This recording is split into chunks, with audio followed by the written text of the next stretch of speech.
بسم اللہ الرحمن الرحیم۔ ڈیئر اسٹوڈنٹس، السلام علیکم۔ آج میں آپ کو فیڈرل بورڈ سال اول کی اردو کی کتاب کا دوسرا سبق نیا قانون پڑھاؤں گی۔ نیا قانون افسانہ ہے سعادت حسن منٹو کا۔ آپ 1912 میں پیدا ہوئے اور 1955 میں وفات پائی۔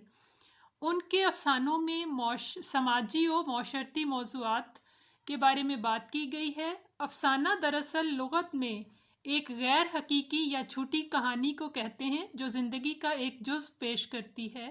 افسانہ میں اختصار اور وحدت تاثر پایا جاتا ہے۔ افسانہ کے اجزائے ترکیبی میں پلاٹ، کردار، نقطۂ نظر یا مرکزی خیال، مکالمہ، آغاز و اختتام اور اسلوب بیان شامل ہے۔ نصاب میں شامل اس افسانے میں آزادی کے دیوانے منگو کوچوان کی کہانی ہے جو ناخواندہ ہونے کے باوجود ساری دنیا کی معلومات رکھتا ہے جو وہ اپنی سواریوں سے سنتا ہے۔ ایک دن اسے نئے قانون کے بارے میں پتہ چلتا ہے۔ اسی خوشی میں ایک انگریز سے جھگڑا کر بیٹھتا ہے اور جیل پہنچ جاتا ہے۔ اب ہم سبق کی پڑھائی اور وضاحت کریں گے۔ منگو کوچوان اپنے اڈے میں بہت عقل مند آدمی سمجھا جاتا تھا۔ کوچوان ہوتا ہے تانگے والا یا تانگا بان۔ گو اس کی تعلیمی حیثیت صفر کے برابر تھی، یعنی وہ بالکل ناخواندہ تھا، تعلیم یافتہ نہ تھا۔ اس نے کبھی اسکول کا منہ بھی نہیں دیکھا تھا، یعنی وہ کبھی اسکول نہیں گیا تھا، لیکن اس کے باوجود اسے دنیا بھر کی چیزوں کا علم تھا۔ اس کی معلومات بہت زیادہ تھیں۔ اڈے کے وہ تمام کوچوان جن کو یہ جاننے کی خواہش ہوتی تھی کہ دنیا کے اندر کیا ہو رہا ہے، استاد منگو کی وسیع معلومات سے اچھی طرح واقف تھے، یعنی استاد منگو سے انہیں دنیا بھر کی خبریں ملتی تھیں۔ پچھلے دنوں جب استاد منگو نے اپنی ایک سواری سے اسپین میں جنگ چھڑ جانے کی افواہ سنی۔ افواہ ہوتی ہے جھوٹی خبر جو بعض اوقات سچ بھی ثابت ہو جاتی ہے۔ تو اس نے گاما چودھری کے چوڑے کندھے پر تھپکی دی، یعنی تسلی کے انداز میں ہاتھ مار کر مدبرانہ انداز میں پیش گوئی کی، یعنی ادب سے پہلے سے کسی بات کا پتہ دیا۔ دیکھ لینا گاما چودھری، تھوڑے ہی دنوں میں اسپین کے اندر جنگ چھڑ جائے گی، یعنی بہت زبردست لڑائی شروع ہو جائے گی۔ جب گاما چودھری نے اس سے پوچھا تھا کہ اسپین کہاں واقع ہے تو استاد منگو نے بڑی سنجیدگی سے جواب دیا، ولایت میں اور کہاں۔ اسپین کی جنگ چھڑی اور جب ہر شخص کو یہ پتہ چل گیا تو اسٹیشن کے اڈے میں جتنے کوچوان حقہ پی رہے تھے، یعنی جتنے بھی تانگا بان عموماً حقہ پیا کرتے تھے، دل ہی دل میں استاد منگو کی بڑائی، یعنی اس کی عظمت اور اس کی معلومات کا اعتراف کر رہے تھے، یعنی اقرار کر رہے تھے۔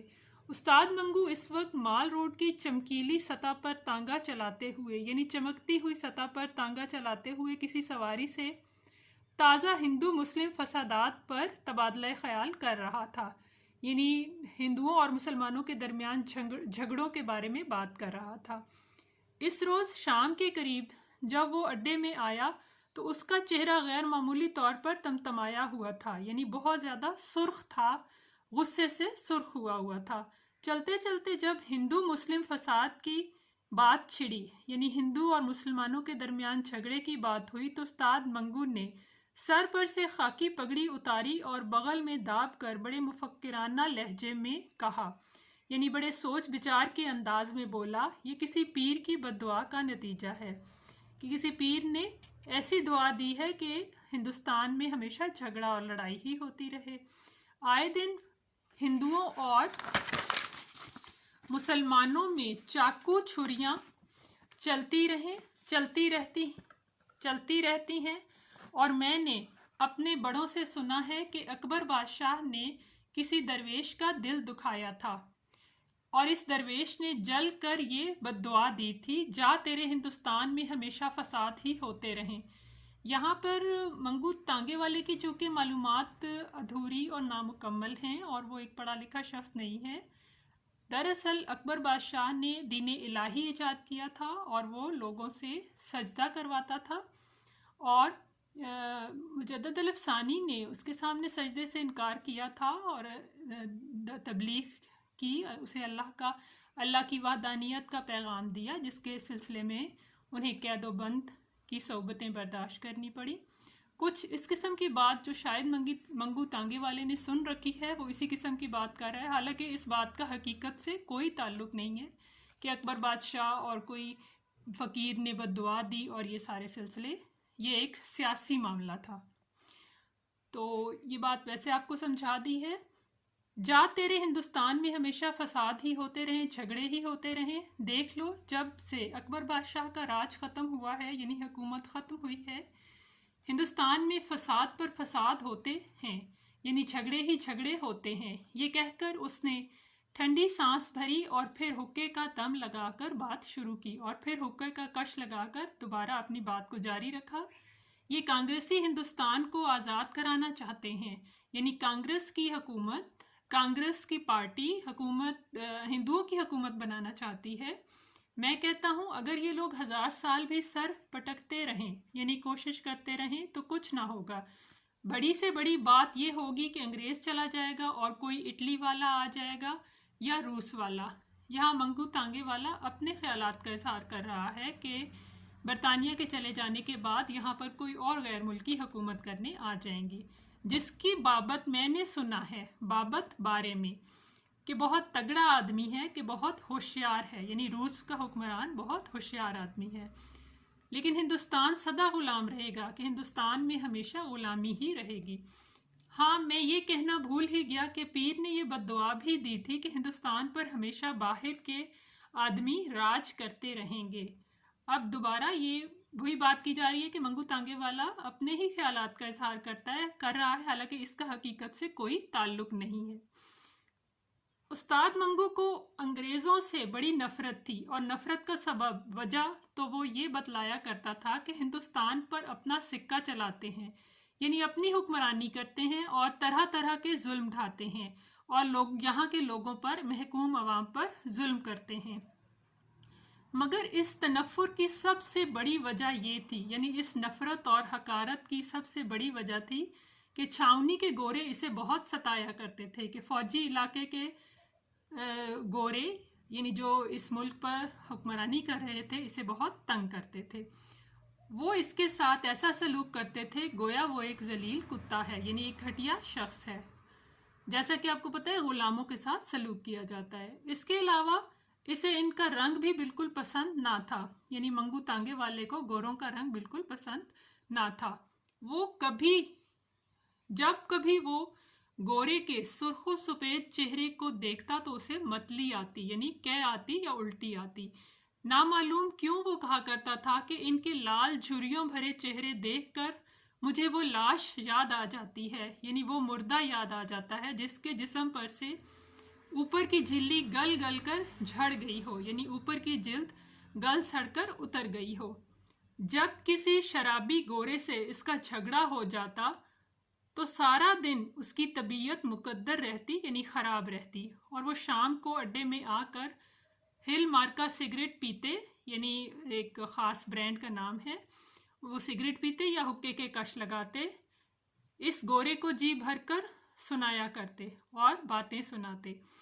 یہ موٹی گالیاں دینے کے بعد وہ اپنے سر کو ڈھیلی پگڑی سمیت جھٹکا دے کر کہا کرتا، یعنی اپنے سر کو زور سے جھٹک کر کہتا، آگ لینے آئے تھے اب گھر کے مالک ہی بن گئے ہیں۔ یہاں اس حقیقت کی طرف اشارہ کیا جا سکتا ہے جب سن 1600 میں ایسٹ انڈیا کمپنی بنائی، جو تجارت کی غرض سے برصغیر میں برطانیہ کے لوگوں نے بنائی، لیکن یہاں کے مغلیہ دور کے حکمرانوں کو جب انہوں نے عیش و عشرت میں پڑے ہوئے دیکھا تو وہ آہستہ آہستہ اندرونی معاملات میں دخل اندازی کرنے لگے، اور پھر آخر اس ملک پر حکمران بن بیٹھے۔ ناک میں دم کر رکھا ہے، یعنی بہت ستایا ہوا ہے ان بندروں کی اولاد نے، یعنی ان بندروں کی نسل نے، چونکہ ان کی شکل بالکل بندروں جیسی لگتی ہے، یوں روب گانٹتے ہیں، یوں حکم چلاتے ہیں گویا ہم ان کے باوا کے نوکر ہیں، جیسے ہم ان کے باپ کے ملازم ہیں۔ اس پر بھی اس کا غصہ ٹھنڈا نہیں ہوتا تھا، جب تک اس کا کوئی ساتھی اس کے پاس بیٹھا رہتا وہ اپنے سینے کی آگ اگلتا رہتا، یعنی اپنا غصہ نکالتا رہتا۔ شکل دیکھتے ہو نا تم اس کی، جیسے کوڑ ہو رہا ہو، جیسے کوڑ کی بیماری ہو رہی ہو، مراد بالکل مردار، ایک تھپے کی مار اور گٹ پٹ یوں بک رہا تھا جیسے مار ہی ڈالے گا، یعنی بالکل مرا ہوا شخص لگتا ہے کہ جسے میں ایک زوردار تھپڑ مار کر دھکا دوں تو وہ گر کر مر جائے، اور اس طرح انگریزی بول رہا تھا منہ ہی منہ میں کہ جیسے پتہ نہیں خود کو کیا سمجھتا ہو اور ہمیں مار ہی ڈالے گا۔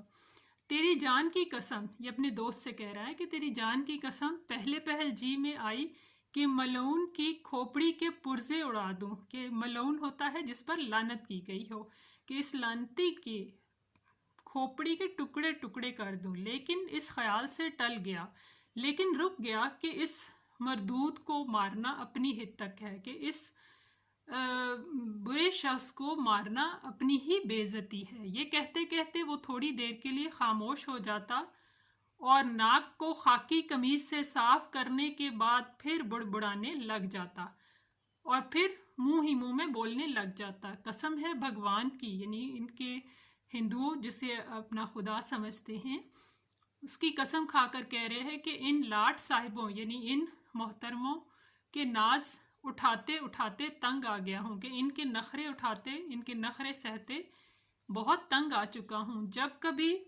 ان کا منحوس چہرہ دیکھتا ہوں رگوں میں خون کھولنے لگتا ہے، یعنی ان کا نحوست والا چہرہ دیکھتا ہوں تو بہت زیادہ غصہ آتا ہے۔ کوئی نیا قانون وانون بنے تو ان لوگوں سے نجات ملے، یعنی کوئی ایسا قانون بن جائے کہ ہم ان سے خلاصی حاصل کر لیں، ہماری جان چھوٹ جائے، تیری قسم جان میں جان آ جائے، یعنی سکون مل جائے۔ اور جب ایک روز منگو نے کچہری سے اپنے تانگے پر 2 سواریاں لادیں اور ان کی گفتگو سے اسے پتہ چلا، یعنی عدالت کے قریب سے 2 سواریاں اس کے تانگے پر سوار ہوئیں اور ان کی بات چیت سے معلوم ہوا کہ ہندوستان میں جدید آئین کا نفاذ ہونے والا ہے، کہ نیا قانون آنے والا ہے، نئے قانون کا اطلاق ہونے والا ہے، نفاذ یا لاگو ہونے والا ہے۔ تو اس کی خوشی کی کوئی انتہا نہ رہی، یعنی وہ بہت خوش ہوا۔ وہ مارواڑی جو کچہری میں اپنے دیوانی مقدمے کے سلسلے میں آئے تھے، یعنی وہ مارواڑی جو عدالت میں اپنے لین دین کے مقدمات کے سلسلے میں آئے تھے، گھر جاتے ہوئے جدید آئین یعنی انڈیا ایکٹ کے متعلق آپس میں بات چیت کر رہے تھے۔ سنا ہے کہ 1 اپریل سے ہندوستان میں نیا قانون چلے گا، یعنی 1 اپریل سے کوئی نیا قانون بن جائے گا یا ہر چیز بدل جائے گی۔ ہر چیز تو نہیں بدلے گی مگر کہتے ہیں بہت کچھ بدل جائے گا اور ہندوستانیوں کو آزادی مل جائے گی۔ کیا بیاج کے متعلق بھی کوئی نیا قانون پاس ہوگا، یعنی سود کے متعلق بھی کوئی قاعدے قوانین بدلیں گے؟ چونکہ ہندوؤں نے سود کا ایسا جال پھیلا رکھا تھا کہ غریب لوگوں کو سود کے قرض سود پر دیتے اور پھر قرض واپس لینے کے بجائے سود ہی اتنا زیادہ ہو جاتا تھا کہ وہ کبھی اس چنگل سے نکل ہی نہ پاتے۔ یہ پوچھنے کی بات ہے، کل کسی وکیل سے دریافت کریں گے، پوچھیں گے۔ ان مارواڑیوں کی بات چیت استاد منگو کے دل میں ناقابل بیان خوشی پیدا کر رہی تھی، یعنی اسے بہت خوشی ہو رہی تھی۔ وہ اپنے گھوڑے کو ہمیشہ گالیاں دیتا تھا اور چابک سے بری طرح پیٹتا تھا، یعنی چھانٹے سے بہت زور سے مارتا تھا، مگر اس روز وہ بار بار پیچھے مڑ کر مارواڑیوں کی طرف دیکھتا اور اپنی بڑھی ہوئی مونچھوں کے بال ایک انگلی سے بڑی صفائی کے ساتھ اونچے کر کے گھوڑے کی پیٹھ پر باگیں ڈھیلی کرتے ہوئے بڑے پیار سے کہتا، چل بیٹا ذرا ہوا سے باتیں کر کے دکھا، یعنی اپنے گھوڑے کو شفقت سے ہانکتا، آگے چلاتا اور کہتا ہوا سے باتیں کر، یعنی بہت تیز دوڑ۔ مارواڑیوں کو ان کے ٹھکانے پہنچا کر اس نے انارکلی میں دینو حلوائی کی دکان پر آدھ سے دہی کی لسی پی کر ایک بڑی ڈکار لی۔ انارکلی لاہور کا ایک مشہور بازار ہے جہاں پر اس نے لسی پی اور مونچھوں کو منہ میں دبا کر ان کو چوستے ہوئے ایسے ہی بلند آواز میں کہا، حد تیری ایسی تیسی، یعنی انگریزوں پر، گوروں پر نفرت اور غصے کا اظہار کیا۔ شام کو جب وہ اڈے کو لوٹا تو خلاف معمول، یعنی عام حالات سے متضاد یا خلاف، اسے وہاں اپنی جان پہچان کا کوئی آدمی نہ مل سکا، یعنی کوئی دوست نظر نہ آیا۔ یہ دیکھ کر اس کے سینے میں ایک عجیب و غریب طوفان برپا ہو گیا، یعنی عجیب سی الجھن ہوئی اسے۔ آج وہ ایک بڑی خبر اپنے دوستوں کو سنانے والا تھا، یعنی آج اس کے پاس ایک خاص خبر تھی، بہت بڑی خبر، اور اس خبر کو اپنے اندر سے نکالنے کے لیے وہ سخت مجبور ہو رہا تھا۔ چونکہ وہ عموماً معلومات اور خبریں دوسروں تک پہنچاتا تھا، لہٰذا وہ چاہتا تھا کہ اس بڑی خبر کو اپنے دوستوں کے ساتھ کو سنائے، لیکن وہاں کوئی نہیں تھا۔ آدھ گھنٹے تک وہ چابک بغل میں دبائے اسٹیشن کے اڈے کی آہنی چھت کے نیچے بے قراری کی حالت میں ٹہلتا رہا، یعنی گھوڑے کو مارنے کا چھانٹا بغل میں دبا کر اڈے کے لوہے کی چھت پر کے نیچے بے چینی سے چلتا رہا۔ اس کے دماغ میں بڑے اچھے اچھے خیالات آ رہے تھے، یعنی وہ بہت اچھا سوچ رہا تھا کہ حالات بدل جائیں گے۔ نئے قانون کے نفاذ یعنی اطلاق کی خبر نے اس کو ایک نئی دنیا میں لا کھڑا کر دیا تھا، یعنی اس نے اپنے دماغ میں امیدیں پیدا کر لی تھیں۔ وہ اس نئے قانون کے متعلق جو 1 اپریل کو ہندوستان میں نافذ یعنی لاگو ہونے والا تھا، اپنے دماغ کی تمام بتیاں روشن کر کے، یعنی بڑی غور سے، بڑی دلچسپی سے غور و فکر کر رہا تھا۔ اس کے کانوں میں مارواڑی کا یہ اندیشہ کہ یہ خطرہ، کیا بیاج کے متعلق بھی کوئی نیا قانون پاس ہوگا، کوئی نیا اصول بنایا جائے گا، بار بار گونج رہا تھا، یعنی وہ بار بار سوچ رہا تھا، اور اس کے تمام جسم میں مسرت خوشی کی ایک لہر دوڑا رہا تھا۔ کئی بار اپنی گھنی مونچھوں کے اندر ہنس کر اس نے مارواڑیوں کو گالی دی، غریبوں کی کھٹیا میں گھسے ہوئے کھٹمل، یعنی ان کو برا بھلا کہا۔ نیا قانون ان کے لیے کھولتا ہوا پانی ہوگا، یعنی ان کو ان کے کیے کی سزا مل جائے گی اور ہماری جان گوروں سے چھوٹ جائے گی۔ وہ بے حد مسرور تھا، یعنی بہت خوش تھا، خاص کر اس وقت اس کے دل کو بہت ٹھنڈک پہنچتی جب وہ خیال کرتا کہ گوروں، سفید چوہوں، وہ ان کو اسی نام سے یاد کیا کرتا تھا کہ تھوتنیاں اپنے نئے قانون کے آتے ہی بلوں میں ہمیشہ کے لیے غائب ہو جائیں گی۔ تھوتنیاں ہوتے ہیں لمبے ناک، جیسے اونٹ کا منہ اور ناک، اسے تھوتنی کہا جاتا ہے۔ جب نتھو گنجا پگڑی بغل میں دبائے اڈے میں داخل ہوا، یعنی اس کا ایک ساتھی اڈے پہ آیا، تو استاد منگو بڑھ کر اس سے ملا اور اس کا ہاتھ اپنے ہاتھ میں لے کر بلند آواز سے کہنے لگا، لا ہاتھ ادھر، ایسی خبر سناؤں کہ خوش ہو جائے، یعنی خوشی سے اس نے اپنے ساتھی سے بات کی۔ تیری اس گنجی کھوپڑی پر بال اگ آئیں، یعنی تمہیں اتنی خوشی ملے کہ تمہارے بال اگائیں۔ اور یہ کہہ کر منگو نے بڑے مزے لے کر نئے قانون کے متعلق اپنے دوست سے باتیں شروع کر دیں۔ دوران گفتگو اس نے کئی مرتبہ نتھو گنجے کے ہاتھ پر زور سے اپنا ہاتھ مار کر کہا، تو دیکھتا رہ کیا بنتا ہے، یہ روس والا بادشاہ کچھ نہ کچھ ضرور کر کے رہے گا۔ یعنی منگو تانگے والے کو امید تھی کہ روس والا بادشاہ یہاں کچھ ایسا کرے گا کہ قانون بدل جائے گا۔ استاد منگو موجودہ سوویت نظام کی اشتراکی سرگرمیوں کے متعلق بہت کچھ سن چکا تھا، یعنی روس کے ایسے نظام جس میں تمام اداروں کو حکومت کے تحت کر دیا جاتا ہے، اس کے متعلق اس نے بہت کچھ سنا ہوا تھا، اور اسے وہاں کے نئے قانون اور دوسری نئی چیزیں بہت پسند تھیں۔ اس لیے اس نے روس والے بادشاہ کو انڈیا ایکٹ یعنی جدید آئین کے ساتھ ملا دیا تھا، یعنی اس نے اپنی عقل سمجھ کے مطابق خود سے ہی ان دونوں قانون کو ملا دیا تھا، اور 1 اپریل کو پرانے نظام میں جو نئی تبدیلیاں ہونے والی تھیں وہ انہیں روس والے بادشاہ کے اثر کا نتیجہ سمجھتا تھا۔ کچھ عرصے سے پشاور اور دیگر شہروں میں سرخ پوشوں کی تحریک جاری تھی، یعنی پشاور اور دیگر شہروں میں خدائی خدمت گار کی تحریک، جسے بچہ خان نے 1929 میں شروع کیا تھا، یہ تحریک جاری تھی۔ منگو نے اس تحریک کو اپنے دماغ میں روس والے بادشاہ اور پھر نئے قانون کے ساتھ غلط ملت کر دیا تھا، یعنی اس کے ساتھ ملا دیا تھا۔ اس کے علاوہ جب کبھی وہ کسی سے سنتا کہ فلاں شہر میں بم ساز پکڑے گئے ہیں، یعنی بم بنانے والے پکڑے گئے ہیں، یا فلاں جگہ اتنے آدمیوں پر بغاوت کے الزام میں مقدمہ چلایا گیا ہے، یعنی سرکشی، حکومت کے خلاف آواز اٹھانے پر مقدمہ چلا ہے، تو ان تمام واقعات کو نئے قانون کا پیش خیمہ سمجھتا اور دل ہی دل میں خوش ہوتا۔ ایک روز اس کے تانگے میں دو بیرسٹر بیٹھے، یعنی دو وکیل بیٹھے، نئے آئین پر بڑے زور سے تبادلہ خیال کر رہے تھے، یعنی بات چیت کر رہے تھے، اور وہ خاموشی سے ان کی باتیں سن رہا تھا۔ ان میں سے ایک دوسرے سے کہہ رہا تھا، جدید آئین کا وہ حصہ فیڈریشن ہے جو میری سمجھ میں ابھی تک نہیں آ سکا۔ فیڈریشن دنیا کی تاریخ میں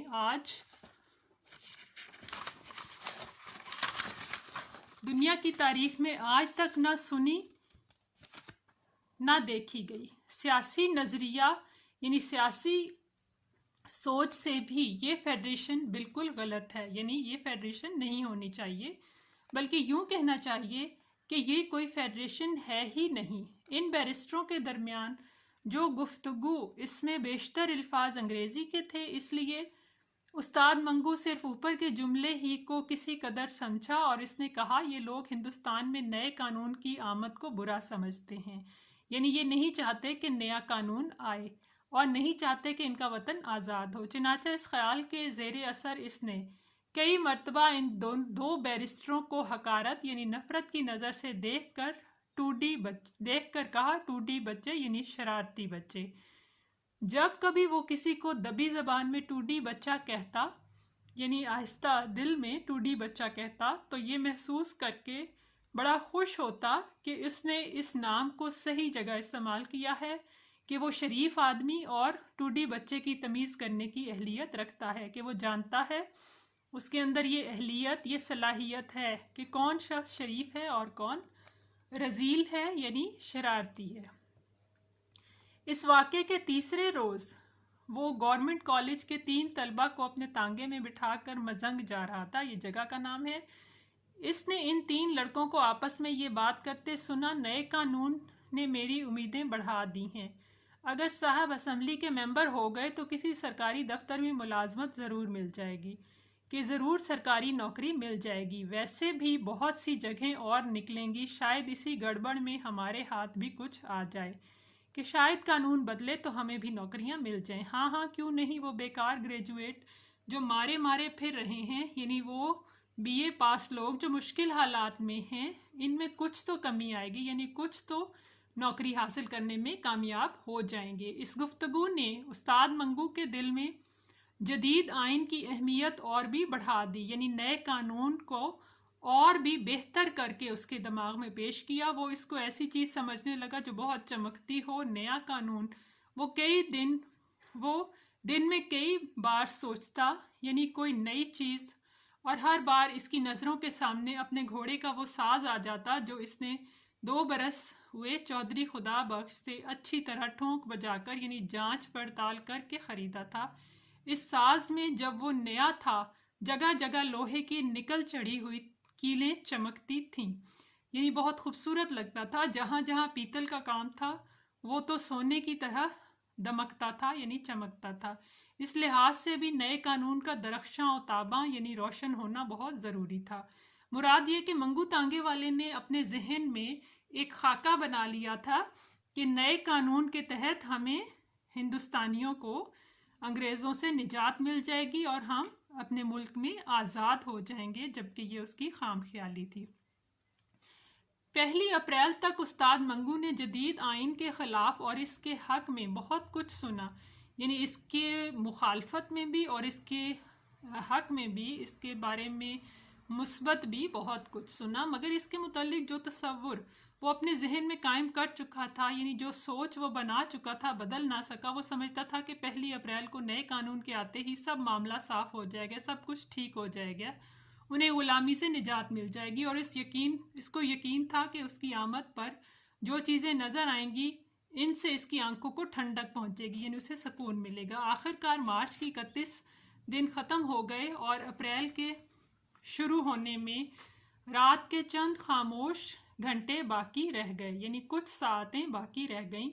موسم خلاف معمول، یعنی معمول کے خلاف سرد تھا، ٹھنڈا تھا، اور ہوا میں تازگی تھی، ہوا بھی تر و تازہ تھی۔ 1 اپریل کو صبح سویرے استاد منگو اٹھا اور استبل میں جا کر گھوڑے کو جوتا اور باہر نکل گیا، یعنی گھوڑے رکھنے کی جگہ پر گیا اور گھوڑے کو اپنے تانگے کے سامنے لگایا اور باہر نکل گیا۔ اس کی طبیعت آج غیر معمولی طور پر مسرور تھی، خوش تھی، وہ نئے قانون کو دیکھنے والا تھا، یعنی جو اس کی امیدوں کا مرکز اور محور بن چکا تھا وہ آج اس کو دیکھے گا۔ اس نے صبح کے سرد دھند لکے میں، یعنی دھند والے میں، صبح کی ہلکی ہلکی روشنی میں کئی تنگ اور کھلے بازاروں کا چکر لگایا، یعنی اس کی خوشی کی کوئی انتہا نہ تھی۔ وہ دیکھنا چاہتا تھا کہ آج کیا نیا ہو گیا ہے، مگر اسے ہر چیز پرانی نظر آئی، آسمان کی طرح پرانی، یعنی جیسے آسمان صدیوں مدتوں سے ہے اسی طرح سب کچھ تھا۔ اس کی نگاہیں آج خاص طور پر نیا رنگ دیکھنا چاہتی تھیں، مگر سوائے اس کلغی کے جو رنگ برنگ کے پروں سے بنی ہوئی تھی، یعنی جو اس نے اپنی سر کے سامنے لگائی تھی، جو مختلف رنگوں سے بنی تھی اور اس کے گھوڑوں کے سر پر جمی ہوئی تھی، یعنی جو کلغی اس نے اپنے گھوڑے کے سر پر لگائی تھی، وہ سب چیزیں پرانی نظر آتی تھیں۔ یہ نئی کلغی اس نے نئے قانون کی خوشی میں 1 مارچ کو چودھری خدا بخش سے 14.5 آنے میں خریدی تھی، یعنی اپنے لحاظ سے اس نے بہت مہنگی خریدی تھی۔